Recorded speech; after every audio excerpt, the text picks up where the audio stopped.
Tari Rangde pada dasarnya kalau ditinjau dari suku kata, yaitu yang pertama tari. Tari adalah kalau dalam bahasa Bali bisa diartikan sebagai solah atau gerak olah tubuh. Dan kemudian Rangde, kalau ditinjau dari kumus sastra Jawa kuno itu menunjukkan bahwa Rangde itu adalah berasal di kata rongdo yang berarti janda.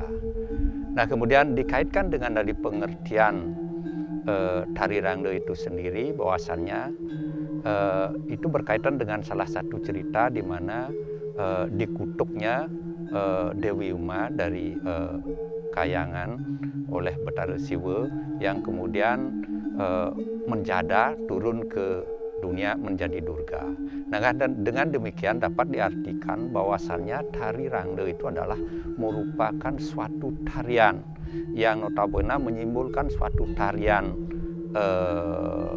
Durga yang pada intinya adalah suatu tarian Rangde itu adalah identik dengan tarian dengan figur kewanitaan. Dalam tarian Rangde ini otomatis menceritakan bagaimana turunnya Dewi Uma dalam bentuk Durga ke dunia yang terutama menuju kuburan, di mana dalam tarian Rangda itu sendiri menokon suatu simbol-simbol Durga yang notabene di mana ada unsur kerasnya, kemudian ada unsur lembutnya, keibuannya, dan ada unsur keagungannya.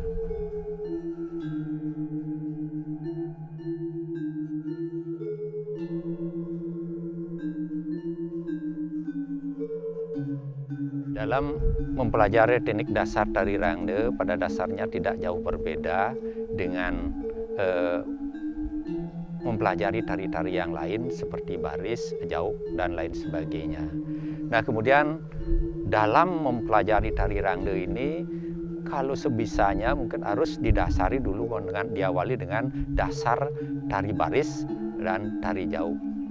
Di mana dalam mempelajari tari ini minimal 3 hal yang patut dipelajari adalah satu yaitu agem, tanang, dan tangkep. Kalau agem di mana seorang penari harus mempunyai dasar bagaimana yang namanya agem kanan, kemudian agem kiri, dan lain sebagainya. Kemudian kalau tanang kita harus bisa mempelajari bagaimana peralihan dari suatu gerak ke gerak yang lain. Kemudian kalau tangkap itu adalah merupakan suatu bagaimana penari harus bisa mengekspresikan diri, mengekspresi muka dan mengekspresikan gerakan. Misalnya bagaimana seorang penari itu mampu nyeledet, kemudian bagaimana seorang penari itu mampu nelik, kemudian bagaimana seorang penari itu mampu neleng, bagaimana seorang penari mampu ngeliar, bagaimana seorang penari itu mampu ngelewas, dan lain sebagainya. Nah, dalam artian ketika mempelajari tari Rangde, otomatis tiga hal pokok ini harus perlu dan sangat perlu dipelajari, harus perlu dikuasai. Nah, terutama bisa ditekankan bahwasanya untuk mempelajari tari Rangde yang paling dasar sekali adalah harus dipelajari awal adalah tari baris dan tari jauk. Itu sebagai pola dasarnya sekali.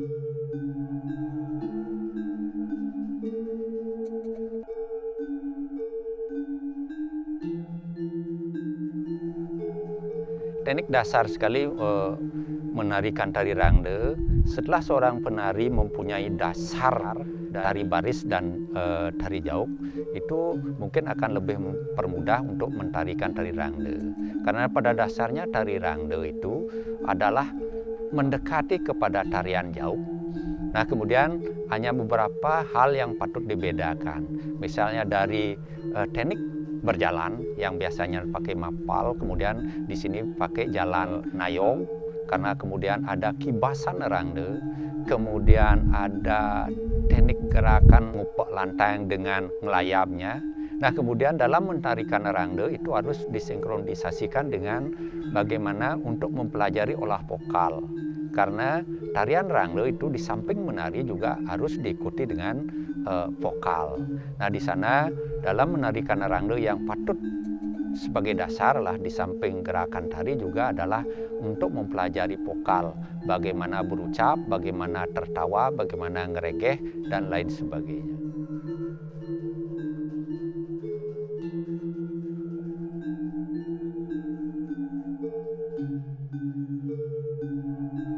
Dalam tarian Yangde biasanya terdiri dari 3 babak.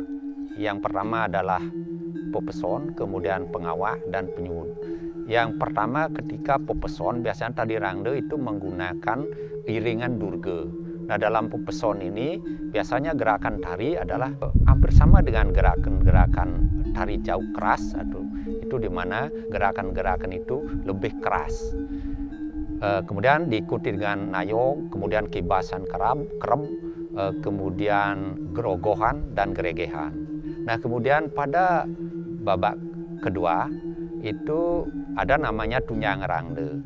Dalam tunjang rangde ini biasanya tarian akan lebih cenderung mencerminkan suatu tarian wanita, yaitu lebih gemah gemulai, kemudian ayu, lebih agung, dan kemudian lebih halus. Nah, kemudian babak ketiga sebagai penyud atau pegat itu biasa dipakai omang, yang notabene dalam tariannya kembali ke tarian keras, yaitu ke tarian durga.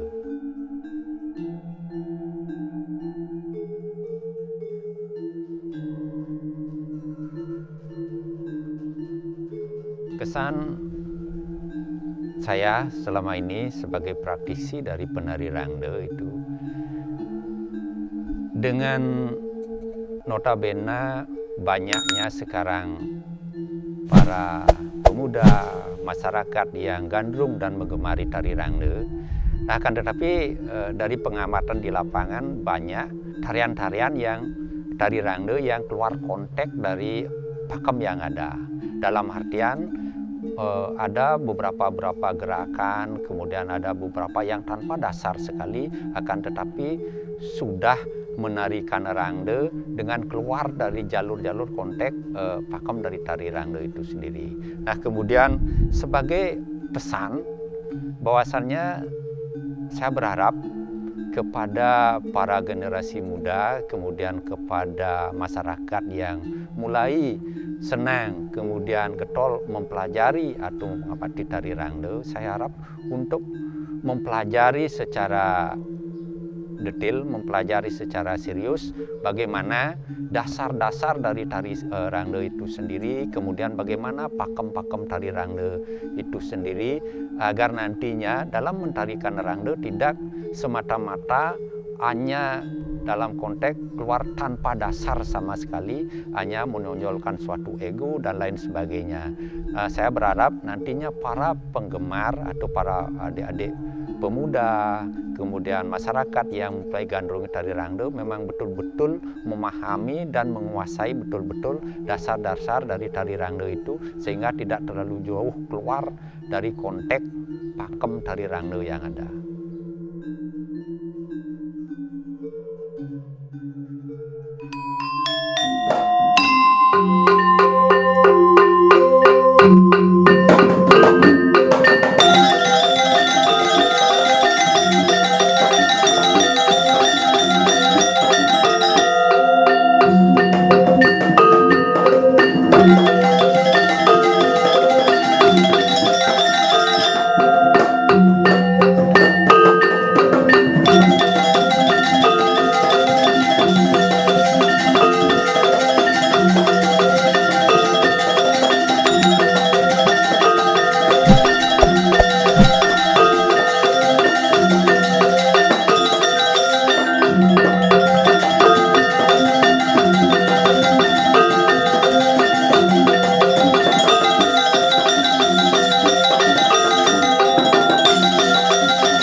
transit